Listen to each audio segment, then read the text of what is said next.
The submersible's hull groaned around us as I guided her through the crushing darkness, and I could feel every meter of water pressing down like the weight of the world itself. 11,000 meters. Christ. The Mariana Trench didn't mess around. Henry Rojas sat strapped into the observation seat behind me, his expensive expedition gear looking like it had never seen a day's real work, which it probably hadn't. The man had money, more money than sense if I was being honest about it. And right now, with the pressure gauges climbing and the darkness swallowing our lights like a hungry mouth, I was starting to question my own sense too. Magnificent, Henry breathed, his voice crackling through the comm system. Simply magnificent. How much deeper can we go? I kept my eyes on the instruments, depth gauge climbing steady, hull integrity holding. For now. Depends on what we find down there. 15 years I'd been doing this work. 15 years of taking rich folks down to see the deep places where most people never go. Scientific expeditions mostly. Legitimate ones with proper permits and backup crews and rescue protocols that actually meant something. This wasn't one of those. This was off the books. Way off. Henry had made that clear from the start, along with the fee that made my better judgment take a long walk off a short pier.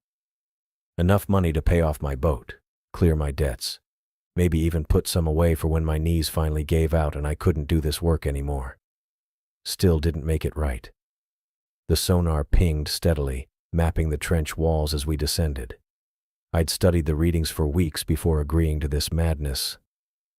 A cave system that shouldn't exist, tucked into a fold of rock that the deep-sea surveys had missed for decades.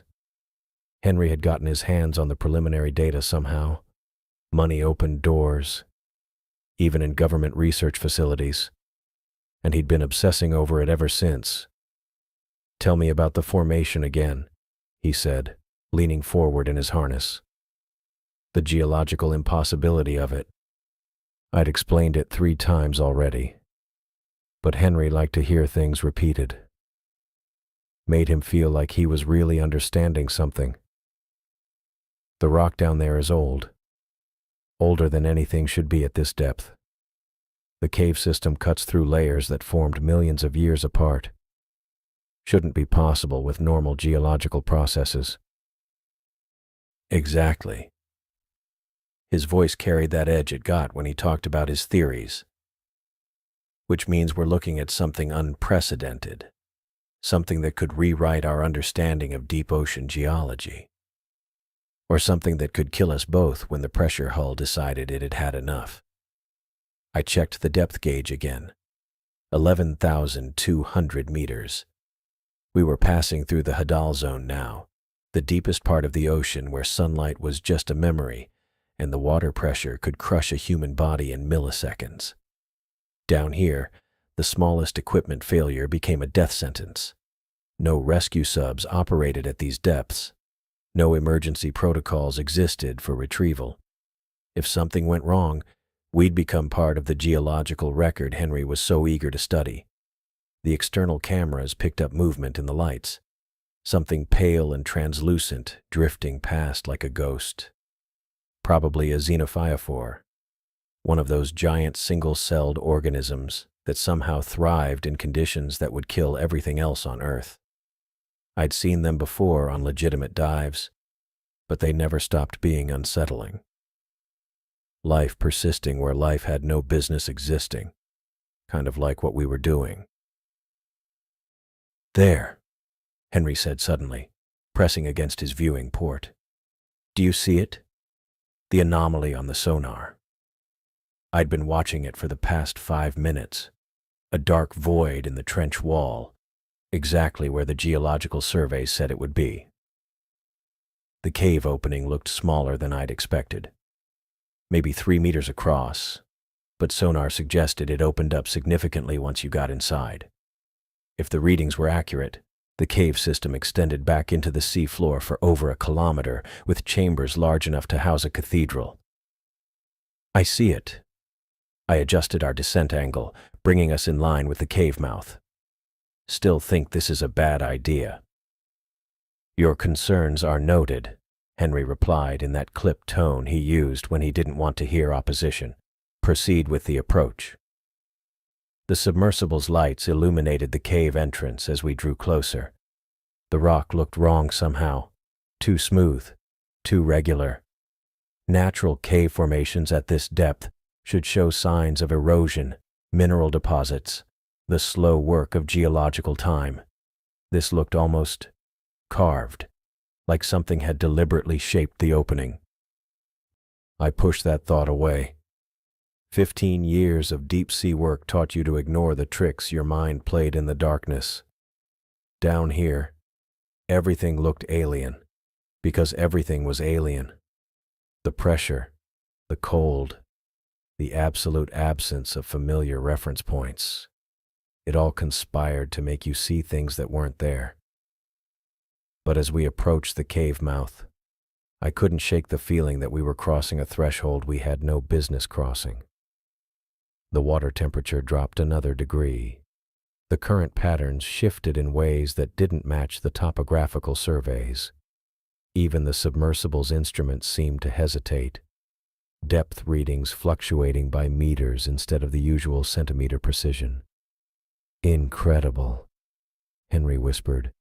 "The regularity of the formation, the precision of the angles. This could be evidence of processes we've never documented before. Or evidence that we should turn around and get the hell out of here while we still could." But I didn't say that. Instead, I checked the hull integrity one more time, verified our emergency ballast systems, and began the final approach to the cave entrance. The money was good. Too good to walk away from now, even with every instinct I'd developed over 15 years of deep-sea work telling me this was wrong. The darkness swallowed our lights as we passed through the cave mouth, and I felt the weight of the ocean above us like a physical presence. No rescue team would reach us down here. No backup protocols existed for depths this extreme, in locations this remote. If something went wrong, we were on our own. I guided the submersible deeper into the cave system anyway, pushing forward into waters no human was authorized to explore. The first clicks came through the communications array at 11,400 meters. I almost ignored them. Down here, at depths where the water pressure could crush a man in less than a heartbeat, equipment interference was common enough. Static from the thermal layers above us, electromagnetic interference from the subzone systems, hell, even the way sound bounced off the canyon walls could create phantom signals. But the pattern repeated. Click, click, click, click. I stopped what I was doing, adjusting the ballast trim if I remember right, and leaned toward the audio console. The sound came through clear enough, riding the low-frequency band we used for long-range detection. Rhythmic, deliberate. Not like any equipment malfunction I'd heard in 15 years of deep-sea work. "What's that noise?" Henry twisted in his observation seat, those pale blue eyes of his already lighting up with the kind of excitement that made my gut tighten. The man had been wound like a spring since we'd started this unauthorized dive, and every new discovery seemed to crank him tighter. Probably interference. I kept my voice level, professional. "Happens at these depths." Click. Click, click, click. Click. The pattern held steady. Too steady for random static, too complex for simple equipment failure. I'd heard plenty of both over the years, working salvage operations and research dives up and down the Pacific coast. This was something else. Something that made the hair on my neck stand up. I reached for the frequency filters, fingers moving automatically across controls I could operate blindfolded.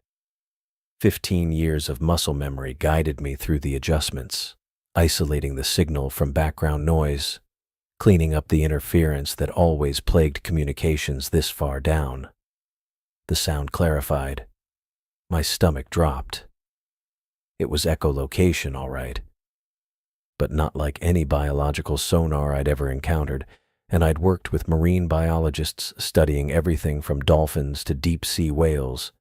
This was different, more complex.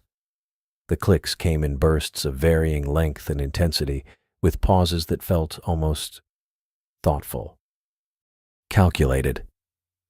Tyler. Henry's voice carried that edge it got when he sensed something important. What is it? I didn't answer right away. Couldn't, really. I was too busy listening to the impossible sounds echoing through our hull, each pulse precise and purposeful in a way that made my skin crawl. The clicks continued, and I found myself counting the intervals between bursts. 7 clicks. Pause. 3 clicks. Pause. 11 clicks. Longer pause. Then the pattern shifted. 5 clicks, short pause, 5 more clicks. Extended silence. No whale I knew echolocated like that. No dolphin either.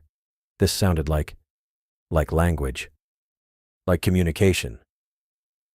It's biological, I said finally, the words tasting strange in my mouth. Some kind of echolocation system. Henry leaned forward so far his safety harness creaked. From what? Don't know. I kept working the audio controls, trying to get a clearer read on the source.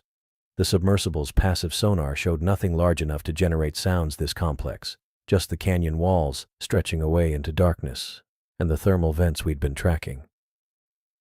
Could be a pod of deep-sea whales, maybe a species we haven't cataloged yet. But even as I said it, I knew I was lying. To Henry. To myself. I'd heard whale songs before, recorded them during research dives off Monterey Bay.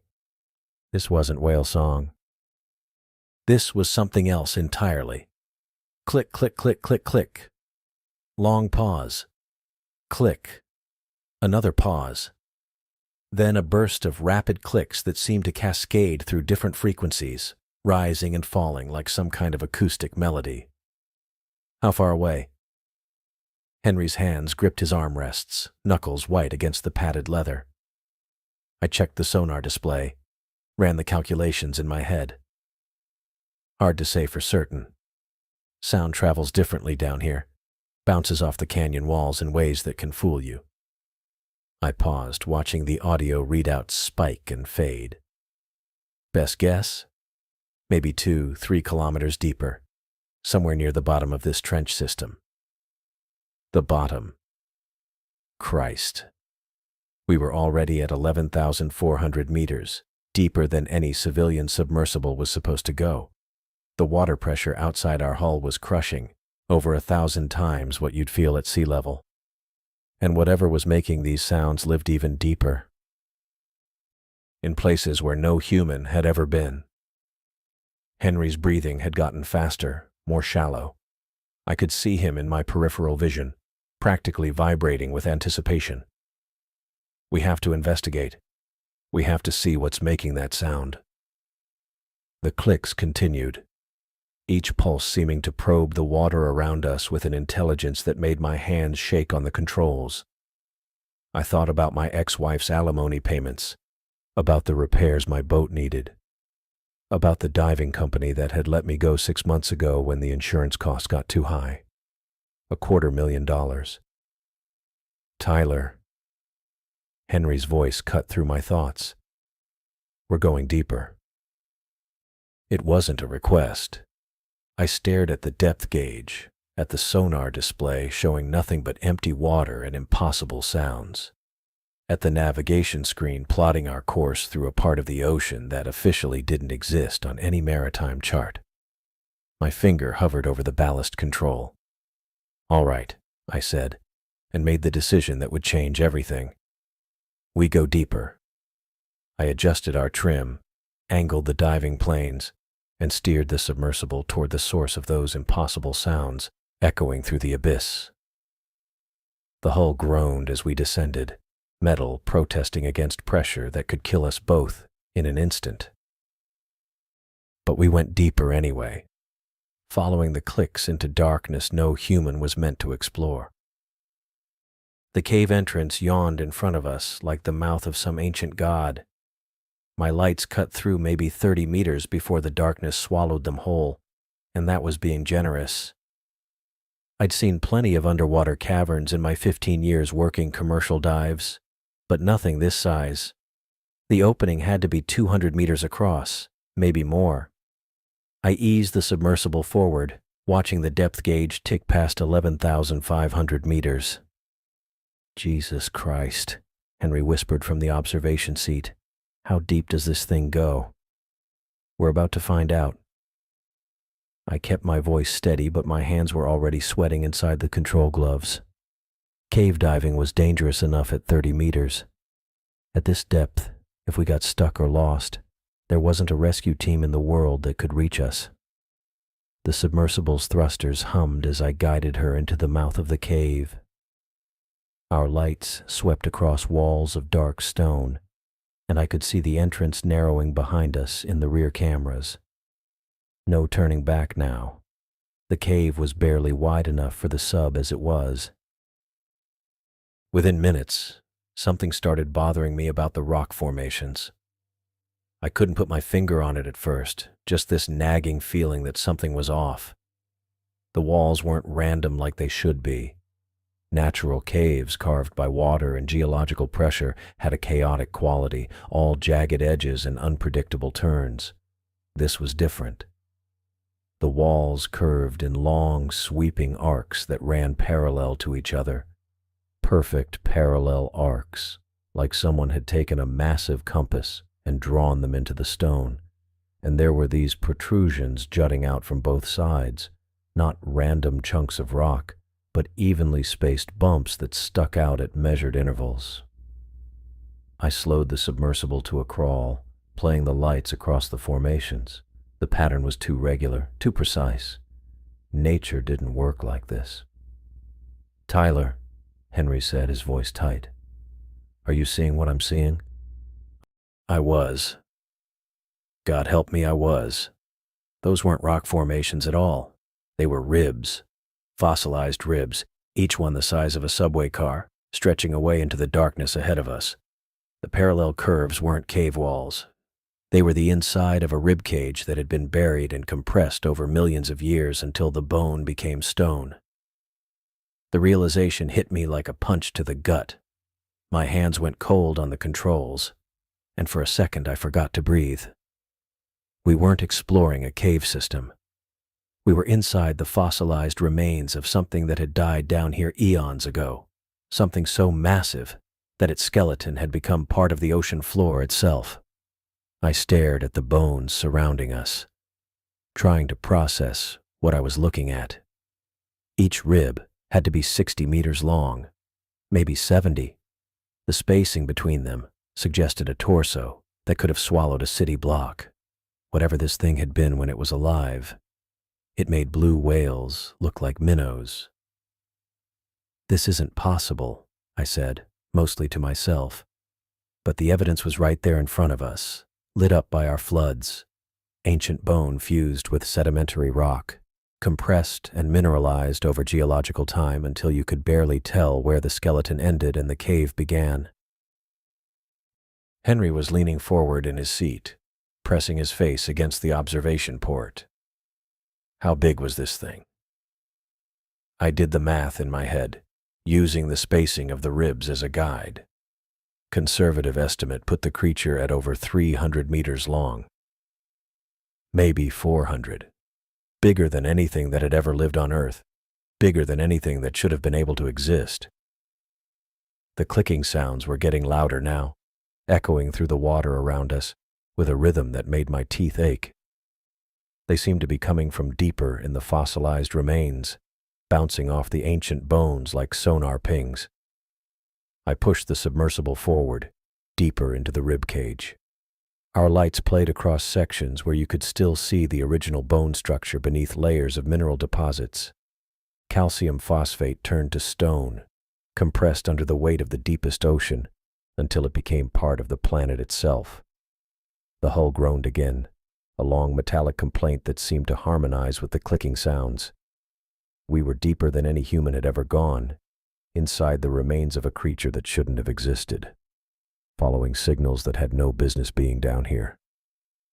But we kept going anyway, threading our way between ribs the size of skyscrapers, while the clicking grew louder and more insistent, calling us deeper into the darkness. The clicking changed. Not just louder now, but denser, more complex, like someone had cranked up the volume on a conversation I couldn't understand. I was watching the navigation display when the first flicker hit. Just a quick stutter in the depth readout, numbers jumping from 11,462 meters to something that made no sense. 11,912. Then back. Then forward again. "What the hell?" I muttered, tapping the screen with my knuckle. The GPS compass spun lazy circles, completely useless down here anyway, but still unsettling to watch. The attitude indicator rolled back and forth like we were tumbling through space instead of hanging steady in black water. More clicks echoed through the hull. Rapid-fire bursts that seemed to bounce off every surface inside the cabin. My hands moved automatically over the instrument panel, checking connections, looking for loose wiring. 15 years of dive work had taught me that equipment failure at depth wasn't just inconvenient. It was deadly. The sonar display flickered next. Range rings appeared and disappeared, phantom contacts blooming and fading like ghosts. I'd seen interference before, thermal layers playing hell with electronics. But this was different. Purposeful. "My head," Henry said behind me, voice tight with pain. "Christ, it feels like someone's drilling into my skull." I turned to look at him. He was pressing both palms against his temples, expensive expedition jacket wrinkled where he'd hunched forward in the observation seat. His face had gone pale under the cabin lights, and sweat beaded along his hairline despite the cool, recycled air. That's when I felt it too. Not pain, exactly. More like pressure, like someone had their hands on either side of my head, squeezing just hard enough to get my attention. The sensation crept down my spine, cold and invasive. But it was more than physical discomfort. Something was in there with the pressure, something that felt like being watched, studied. I'd felt it before during deep commercial dives when sharks circled the work site. That prickle of awareness that said you weren't alone in the water. This was similar, but magnified. Intelligent. The clicking intensified again, and the pressure in my skull spiked with it. I gritted my teeth and forced myself to focus on the sonar display. The phantom contacts were still there, but they weren't random anymore. They had pattern, structure. I pulled up the sonar log, scrolling back through the last 10 minutes of data. The early returns showed exactly what I'd expected. Massive bone structures scattered across the cave floor, geological formations that shouldn't exist. But as the clicking had grown stronger, the returns had changed. They were mapping something different now. Us. The realization hit me like cold water. Those weren't random echoes bouncing off the cave walls. They were focused, targeted. Each burst of sound was painting a picture of our submersible, building a three-dimensional model of our hull, our equipment, our bodies inside the pressure vessel. "Henry," my voice came out hoarse. "Look at this." He dragged his hands away from his temples, blinking hard against whatever was hammering inside his skull. "What is it?" I pointed at the sonar display. The latest returns showed our submersible in perfect detail, not from our perspective looking out, but from outside looking in. Every antenna, every sensor array, every rivet and weld seam. The resolution was impossible. Our own sonar couldn't map objects with that kind of precision. "Something's scanning us," I said. "Learning us." The pressure in my head shifted, and for a moment I could swear I felt something probing deeper. Not just mapping the physical structure of our bodies, but reaching for something underneath. The electrical patterns that kept my heart beating, my brain firing, my nervous system running the 1,000 automatic processes that kept me alive. I pulled up the acoustic analysis software, hands shaking slightly as I isolated the clicking frequency. The computer chewed through the data for 30 seconds that felt like hours. When the results appeared on screen, my blood went cold. The frequency matched theoretical models I'd read about in graduate papers. Research into bioelectrical detection. The minute electrical currents generated by living tissue, neural activity, muscle contractions, the basic electromagnetic signature of consciousness itself. Whatever was out there in the darkness wasn't just mapping our submersible. It was reading us, learning the patterns of our thoughts, the rhythms of our minds, the very electrical signatures that made us human. The clicking stopped. The silence that followed was somehow worse than the sound had been. My instruments continued their erratic dance, but the pressure in my skull eased slightly. Not gone. Just waiting.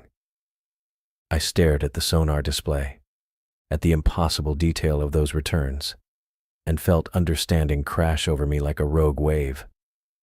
A surviving prehistoric cetacean, something that had retreated to the deepest places on Earth when the world above changed, adapting to an environment where sight was useless and sound was everything, developing senses that could map not just the physical world, but the electrical landscape of living minds. And now it knew we were here. Then he started screaming. Not yelling, not shouting. Screaming like someone was taking him apart with a blowtorch. High-pitched, raw sounds that tore out of his throat and bounced around the cramped cabin. I'd heard men scream before, seen a guy get his leg crushed in a cable accident, watched another diver surface too fast and blow out his eardrums. But this was different. This was the sound of a mind breaking. Get it out. Henry's voice cracked on the words. Get it out of my head. He was clawing at his skull with both hands, fingernails scraping against skin. Red welts appeared where he dug too deep. Henry. I kept my voice level, professional. You need to calm down. Tell me what you're feeling. It's reading me. His eyes were wild, pupils dilated like he'd been hit with something strong. I can feel it inside my thoughts, going through them like files in a cabinet. It knows about my wife, about the money, about why I'm really here. The rich man's composure, that entitled certainty that had carried him through our whole descent, just cracked and fell away. What was left looked like a scared kid in expensive gear. There's nothing in your head, I said, though my own skull felt tight, like pressure building behind my eyes. It's nitrogen narcosis. The depth's getting to you. No. He shook his head violently. No, it's intelligent. It's curious about us, about what we are, where we came from. Oh God, it's looking at my memories of the surface. It's seeing the sun. That's when I knew we were in real trouble. Not just equipment failure or bad weather trouble. The kind where people don't come home. Henry lurched forward in his restraints, reaching for the control panel. His movements were jerky, uncoordinated, like something else was trying to work his muscles. Emergency ascent, he gasped. Have to get away from it. Have to surface now. My hand shot out and grabbed his wrist before he could touch the controls. His skin was cold, clammy with sweat. Listen to me very carefully, I said. We're at 11,000 meters. If we surface fast, the pressure change will kill you. Nitrogen in your blood will form bubbles. Your brain, your spine, your joints, everything will tear apart from the inside. I don't care. His voice was a whisper now, but there was something behind it. Something that made the hair on my neck stand up. It's still there, still looking. I can feel it learning from me. He twisted out of my grip, stronger than a soft rich guy should have been, and slammed his palm against the emergency ascent button. The submersible's ballast tanks began purging immediately. Water rushed out with a sound like thunder, and I felt my stomach drop as we started rising fast. Too fast. "Henry, no!" I lunged for the manual override, but he was already working the controls with both hands, flipping switches, adjusting trim, pushing us toward the surface at a rate that would turn our blood into foam. The depth gauge numbers started spinning backwards. 11,000 meters, 10,900, 10,800. Each number was a death sentence being written in real time. "You don't understand," Henry said, but his voice was different now. Hollow, like he was talking from the bottom of a well. "It's not just reading my thoughts. It's copying them, taking them. When I think about my house in Connecticut, it learns what houses are. When I remember driving a car, it discovers roads and traffic and cities full of people. 10,700 meters. The ascent rate indicator was buried in the red zone.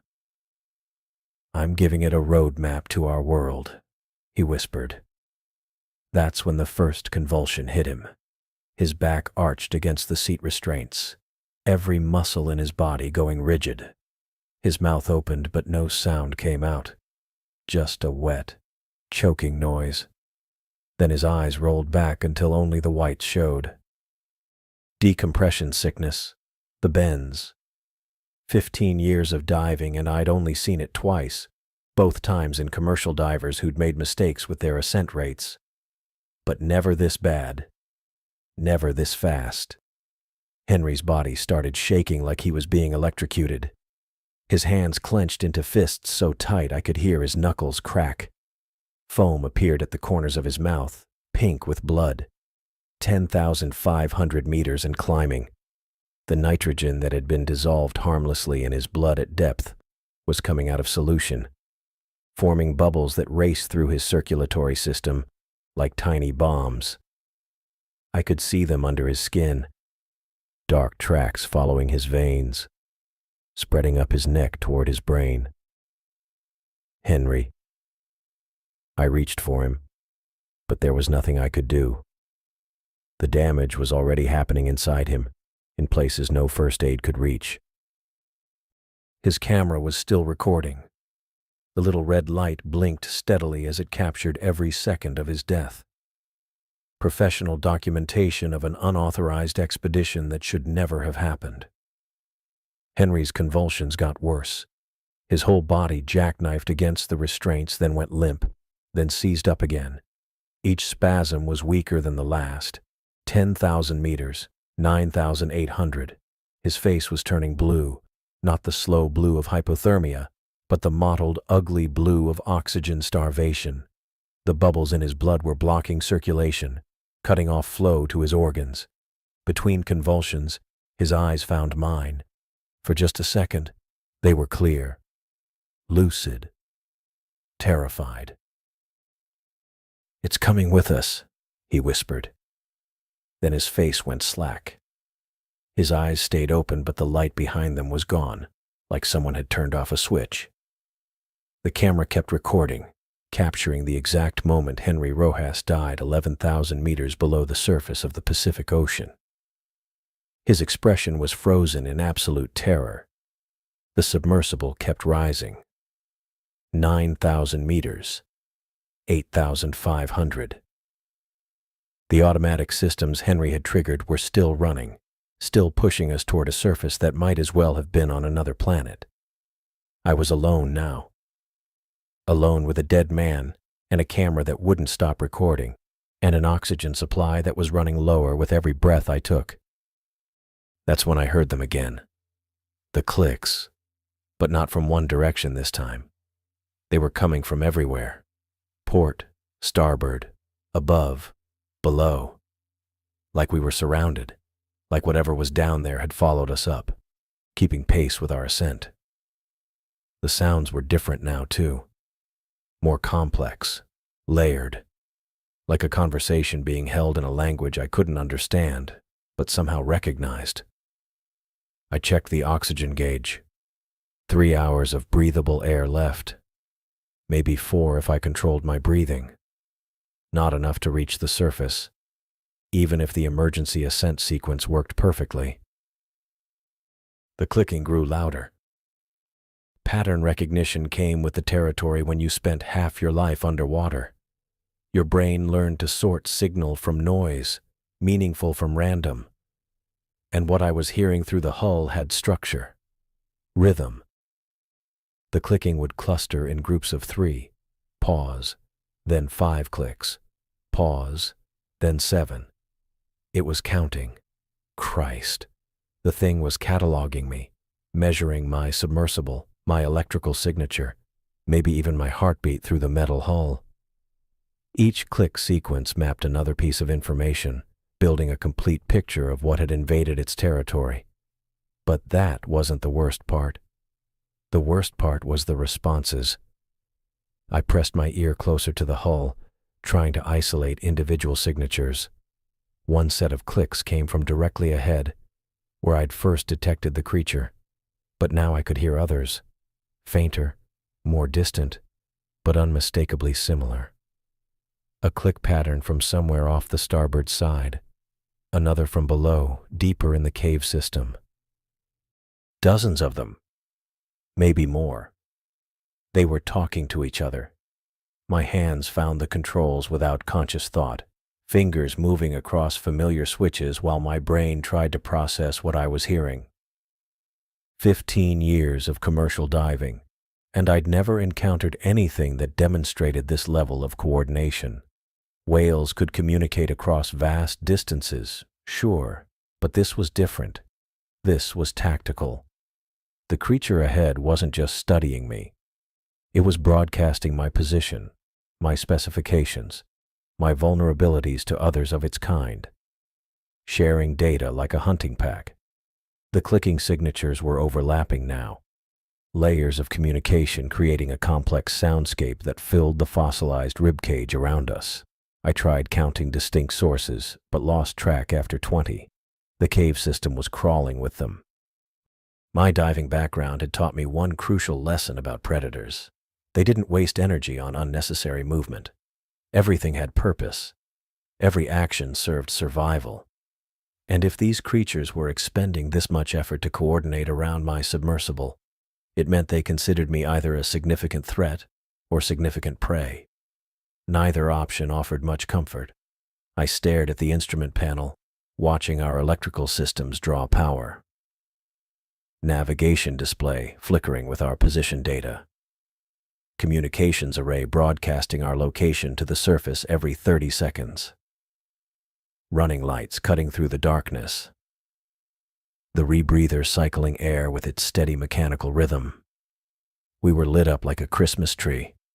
Every system we needed to survive was simultaneously advertising our presence to things that had evolved in absolute darkness. Things that hunted by electrical detection. The realization hit me like a physical blow. If they perceive the world through bioelectric fields, through the electrical signatures of living creatures and mechanical systems, then eliminating those signals might render us invisible, a dead zone in their sensory landscape. It was desperate logic, the kind of half-formed plan you grabbed onto when better options didn't exist. But it was all I had. I reached for the navigation controls first. The display went dark with a soft electronic whine. Communications array next, cutting our link to the surface. No more emergency signals. No more position updates.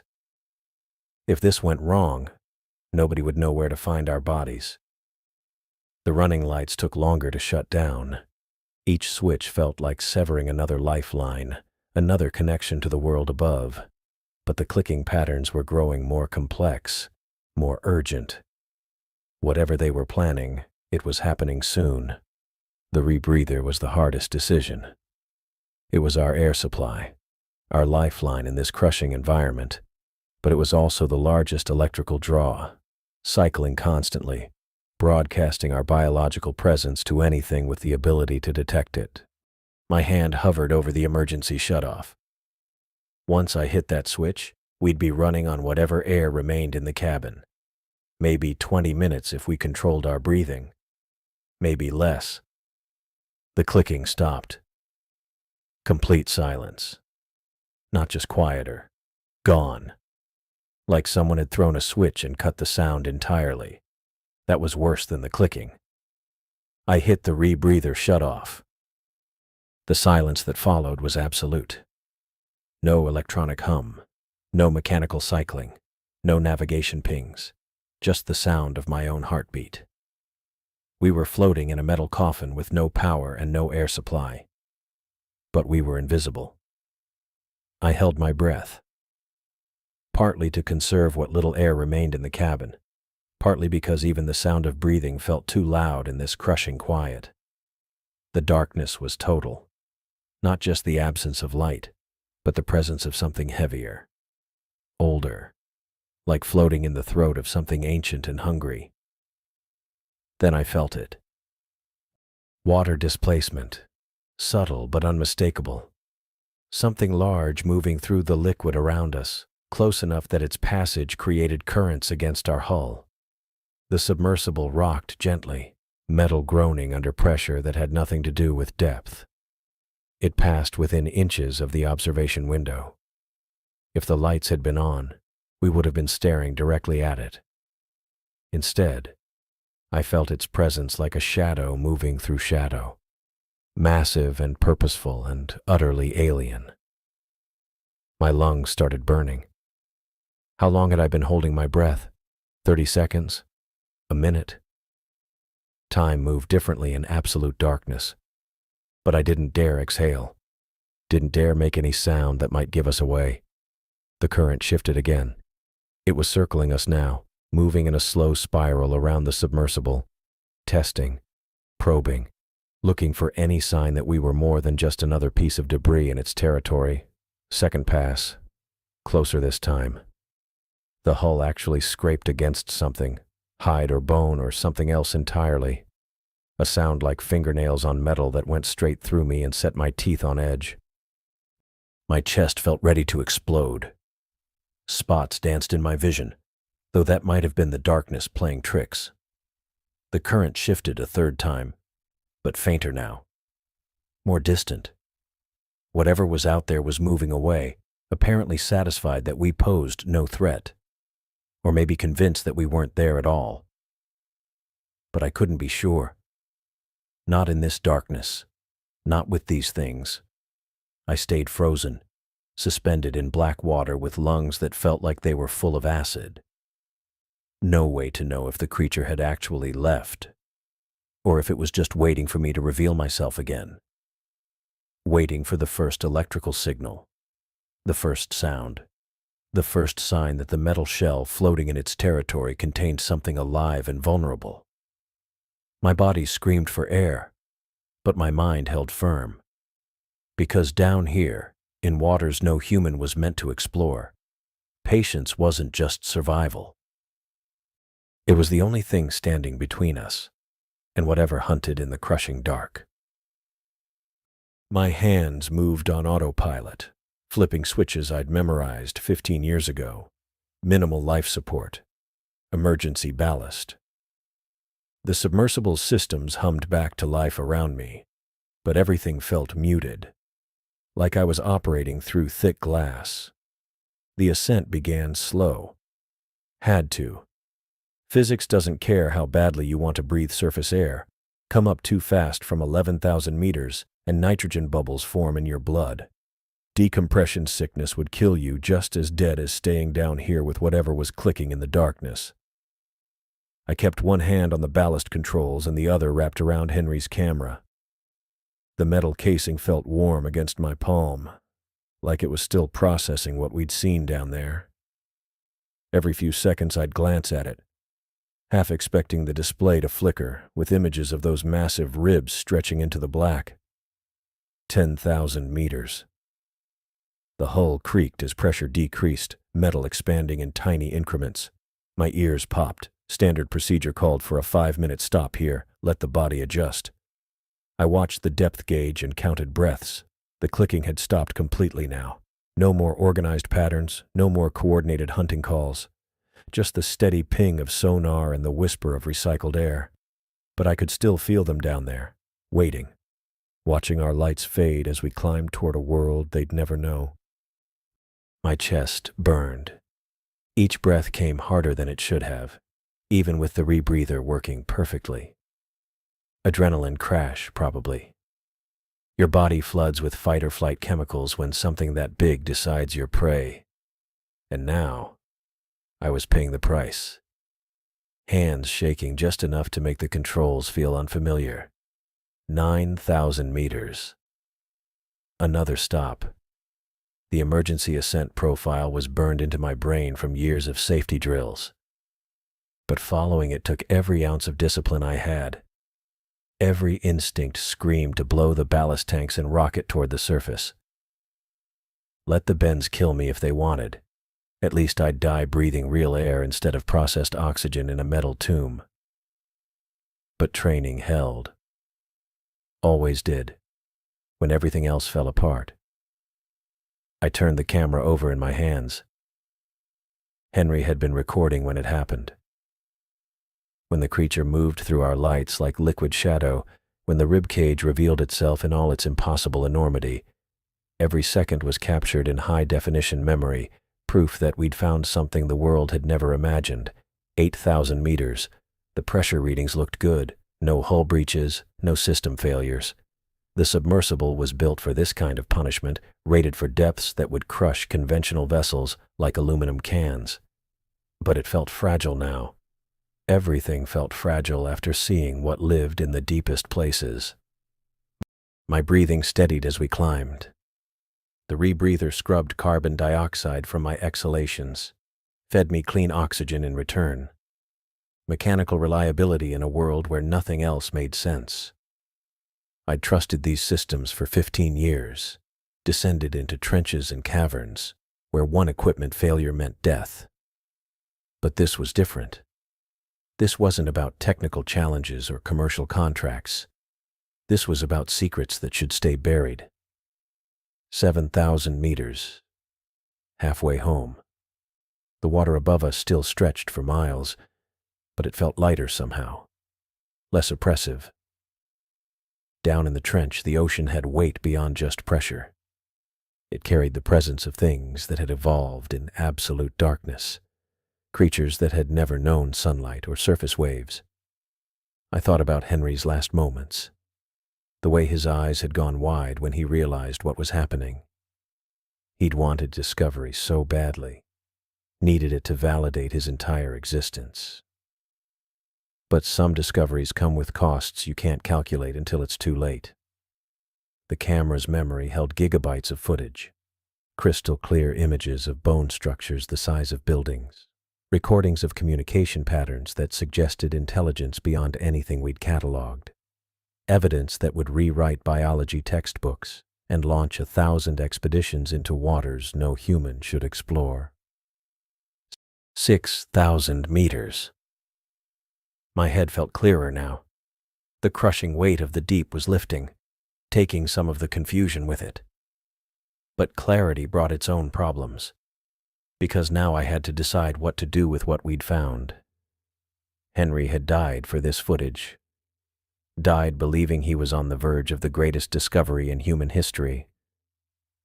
Maybe he was right, but that didn't mean humanity was ready for the truth. 5,000 meters. I could feel the difference in water density now, subtle changes in how the submersible moved through the ocean. We were entering the bathypelagic zone, waters that still saw no sunlight, but weren't quite the alien realm we'd left behind. Fish lived here. Whales dove to these depths. Life that humans recognized, even if we rarely encountered it. The camera felt heavier with each meter we climbed. Not physically, the thing weighed maybe 2 pounds, but the responsibility it carried grew with every passing moment. This wasn't just documentation of a dive gone wrong. It was proof that we shared the planet with something vast and intelligent and utterly unknowable. 4,000 meters. Standard decompression stop.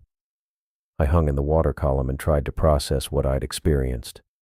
The clicking patterns hadn't been random. They'd shown organization, coordination, multiple sources working together with a sophistication that suggested complex communication. Not one creature hunting us. Dozens, maybe hundreds, all connected by signals we could barely detect, all aware of our presence in their territory. We'd stumbled into something's domain, and they'd let us know exactly how unwelcome we were. 3,000 meters. The water was definitely lighter here. My instruments showed trace amounts of dissolved oxygen from surface mixing, the first hint of the world above. Soon we'd enter waters where sunlight could theoretically penetrate, though at these depths, you'd need equipment to detect it. I kept thinking about those bone structures. The size was impossible to ignore, but it was the arrangement that haunted me. Too organized to be a natural formation, too massive to be anything humanity had cataloged. Whatever had lived in that skeleton had been larger than blue whales, larger than any creature we'd ever documented.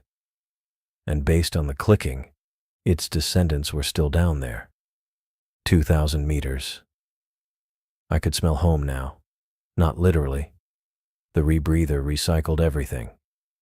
But psychologically. These were depths where commercial vessels operated, where research stations collected data. The realm of human activity, where our technology was adequate and our understanding at least partially complete. The camera's display showed 47 gigabytes of stored footage, hours of material documenting our descent, the cave system, the discovery, Henry's voice narrating everything he saw, his excitement building as we penetrated deeper into unexplored waters.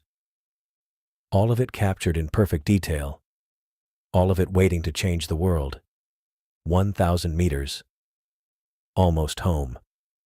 The submersible's hull had expanded back to normal operating parameters. System diagnostics showed green across the board. We'd survived an encounter that should have killed us both, brought back evidence of something unprecedented. And I was already planning how to destroy it. The surface broke around us like salvation. After hours in the crushing dark, even the gray, overcast sky looked brilliant. The support vessel's lights cut through the morning gloom, search beams sweeping the water until they found us bobbing in the swells. I barely remembered the recovery process. Crane arms lifting the submersible onto the deck, technicians running diagnostics while I sat motionless in the pilot seat. The camera never left my grip. Even when the medical team checked my vitals and the crew chief demanded a preliminary report, I held on to that metal casing like it was the only solid thing in the world. They helped me to the recovery room, standard procedure after emergency ascents, monitored my breathing, checked for signs of decompression sickness, made sure I hadn't suffered nitrogen narcosis or oxygen toxicity. All routine, all necessary, all meaningless compared to what I carried in my hands. When they finally left me alone, I powered up the camera. The footage was worse than I remembered. Crystal clear images of the cave system. Perfect documentation of our descent into waters no human was authorized to explore. Henry's voice providing narration, his excitement infectious even knowing how the story ended. Then the ribcage, massive beyond comprehension, stretching away into darkness our lights couldn't penetrate. Bone structures that belonged to something the size of a skyscraper, arranged with deliberate precision. Not a graveyard. A construction. The clicking grew louder as the footage progressed. Multiple sources, coordinated patterns. I watched myself navigate between the ribs while invisible intelligences mapped our every movement, counted our life signs, decided whether we posed a threat worth eliminating. Henry's final moments played out in high definition. The way his hands pressed against his temples when the clicking intensified. His screams when something beyond our understanding made contact with his mind. The terrible silence when his body went limp and the clicking stopped. All of it preserved forever in 47 gigabytes of digital memory. I watched the entire recording 3 times, looking for details I might have missed, trying to understand the full scope of what we'd encountered. The communication patterns showed increasing complexity as more creatures joined the network. The bone structures revealed architectural principles that suggested engineering capabilities far beyond anything we'd attributed to marine life.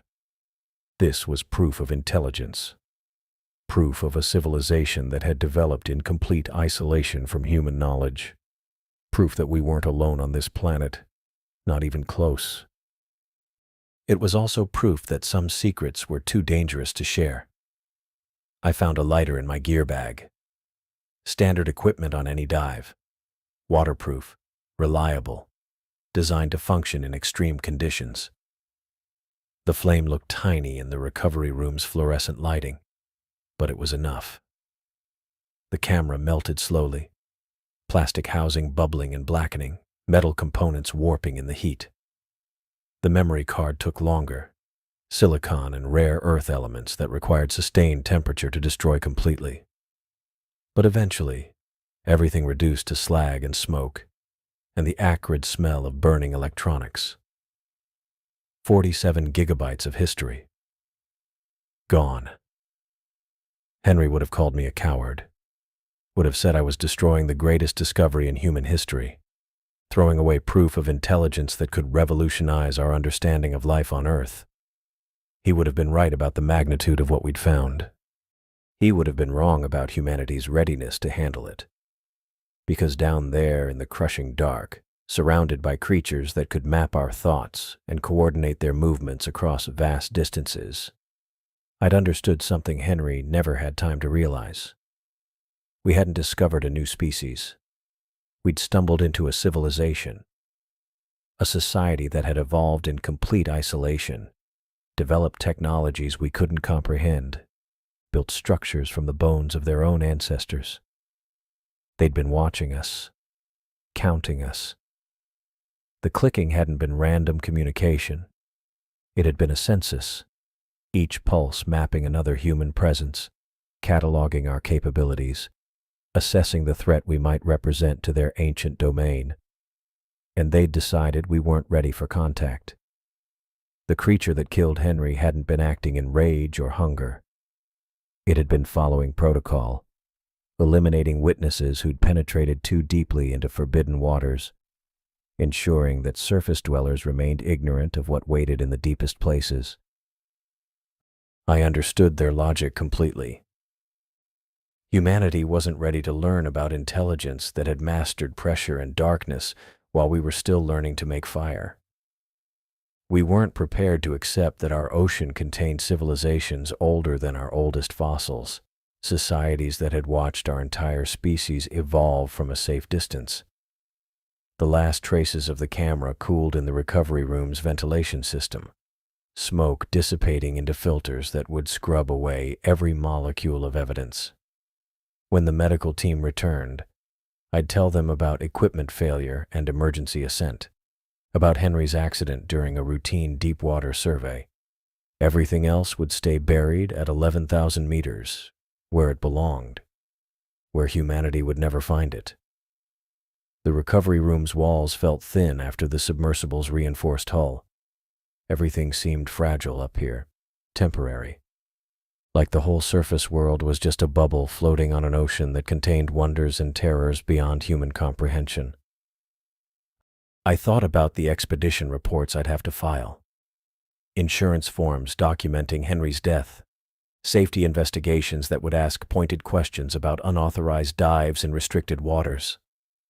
All routine bureaucracy that would bury the truth under mountains of paperwork.